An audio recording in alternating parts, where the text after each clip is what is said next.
কাশিদাসী মহাভারত সভা পর্ব 21 হিড়িম্বা ও ঘটোৎকচের আগমন।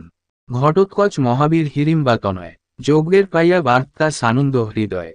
হিড়িম্বক বনেতে তাহার অধিকার, 3,00,000 রাক্ষস তাহার পরিবার। হয় হস্তি রথেতে করিয়া আরোহণ, যজ্ঞহেতু নানারত্ন করিয়া সাজান।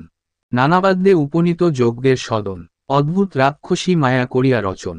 ধবল মাতঙ্গ পৃষ্ঠে করি আরোহণ, ঐরাবত পৃষ্ঠে যেন সহস্র রোচন। মাথায় মুকুট মণিরত্নেতে মণ্ডিত, সারি সারি শ্বেত ছত্র শোভে চতুর্ভিত। কৃষ্ণ শ্বেত চামর ধুলায় শত শত, পার্বতীর হস্তি অশ্ব নানাবর্ণ রথ। উত্তর দ্বারেতে উপনীত ভীমসুত, চতুর্দিকে হুড়াহুড়ি দেখিয়া অদ্ভুত। কেহ বলে ইন্দ্রচন্দ্র কিংবা প্রেতপতি, অরুণ বরুণ কিংবা কোন মহামতি। কেহ বলে দেবরাজ এ যদি হইত, সহস্র লোচন তবে অঙ্গেতে থাকিত। কেহ বলে এই যদি হইতে সমন, গজ না হইয়া হইত মহিষ বাহন।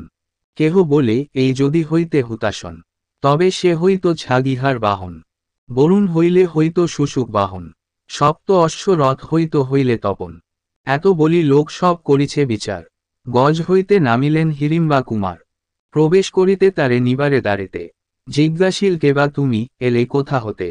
পরিচয় দেহ বার্তা জানাই রাজারে, রাজাজ্ঞা পাইলে পাবে যাইতে ভিতরে।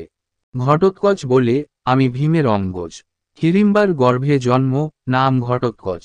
এত শুনি অনিরুদ্ধ কইল সম্ভাষণ, রহিতে উত্তম স্থান দিল ততক্ষণ। সহদেব কহিলেন গোচরে রাজার, জননী সহিত এলো হিড়িম্বা কুমার। ধর্ম আজ্ঞা করিলেন আনো শীঘ্রগতি, জননী পাঠাও তার যথায় পার্শ্বতী। যত দ্রব্য আনিয়াছে দেহ দুর্যোধনে, আজ্ঞা পেয়ে সহদেব গেল সেইক্ষণে। হিড়িম্বারে পাঠাইল স্ত্রীগণ ভিতর, ঘটোৎকচে লইয়া গেল রাজার গোচর।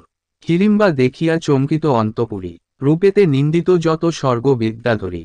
অলঙ্কারে বিভূষিত আনন্দিত অঙ্গ, বিনামেঘে স্থির যেন তরিত তরঙ্গ। কুন্তীর চরণে গিয়া প্রণাম করিল, আশীর্বাদ করি কুন্তী বসিতে বলিল। যথায় দ্রৌপদী ভদ্রা রত্ন সিংহাসনে, হিড়িম্বা বসিল গিয়া তার মধ্যস্থানে। অহংকারে দ্রৌপদীরে সম্ভাস না করিল, দেখিয়া দ্রৌপদী দেবী অন্তরে কুপিল।